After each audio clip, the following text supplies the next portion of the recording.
नमस्कार दोस्तों, मैं एडवोकेट दीपशिका लीगल अवेयरनेस के एक और वीडियो में आपका स्वागत करती हूं। अगर आप चाहते हैं कि किसी एडवोकेट के माध्यम से आप अपनी जो भी आपत्ति है उसे दर्ज कराएं, तो उसके लिए आप प्रायर लीगल नोटिस भी भेज सकते हैं। क्यों प्रायर लीगल नोटिस भेजना जरूरी है?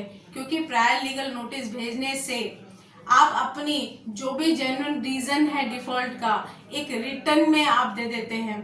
अगर आप ईएमआई अभी नहीं भरने की स्थिति में है तो आप अपनी वो जेन्युइन रीजन दे करके, अगर आपको टाइम पीरियड चाहिए कि हमें कुछ महीने का टाइम पीरियड दे दिया जाए जिसे हम ईएमआई बाद में पे कर सके, आप वो भी बता सकते हैं।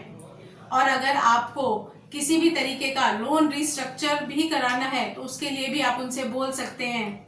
आप चाहते हैं कि हम लोन का सेटलमेंट फर्दर फ्यूचर में कर लेंगे, आप वो भी उनको बता सकते हैं। तो लीगल नोटिस भेजने के एक नहीं बहुत सारे बेनिफिट हैं। और साथ ही अगर कोई भी रिकवरी एजेंट आपको किसी भी तरीके से परेशान कर रहा है, किसी भी तरीके से हैरास कर रहा है, तो वो भी प्रायर लीगल नोटिस के थ्रू भेजा जाता है।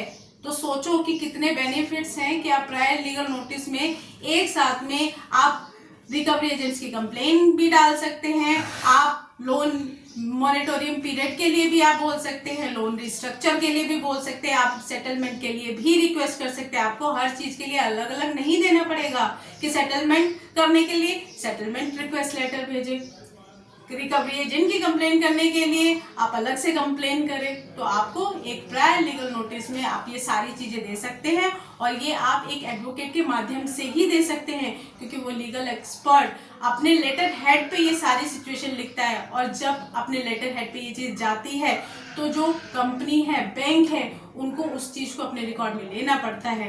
रिप्लाई करे या ना करे, आपके पास इस चीज का रिकॉर्ड होता है कि अगर वो रिप्लाई करते हैं तो ठीक है, अगर रिप्लाई नहीं करते हैं तो दैट मीन्स वो अपने जो भी हमने कंप्लेंट दर्ज कराई है उसको वो अपनी कंसेंट दे रहे हैं। जैसे वो भी नोटिस भेजते हैं तो उसमें अगर आप कोई भी रिप्लाई नहीं करते हैं, ऑब्जेक्शन नहीं करते हैं, कुछ नहीं करते, तो उसका मतलब होता है कि उनको इस चीज से कोई आपत्ति नहीं है, एज इट इज जो है वो सही है। वैसे ही अगर आप प्रायर लीगल नोटिस भी भेजते हैं तो अगर वो रिप्लाई करते हैं या नहीं करते हैं उससे रिकॉर्ड तो बनता है और रिकॉर्ड में ये चीज जरूर रहती है।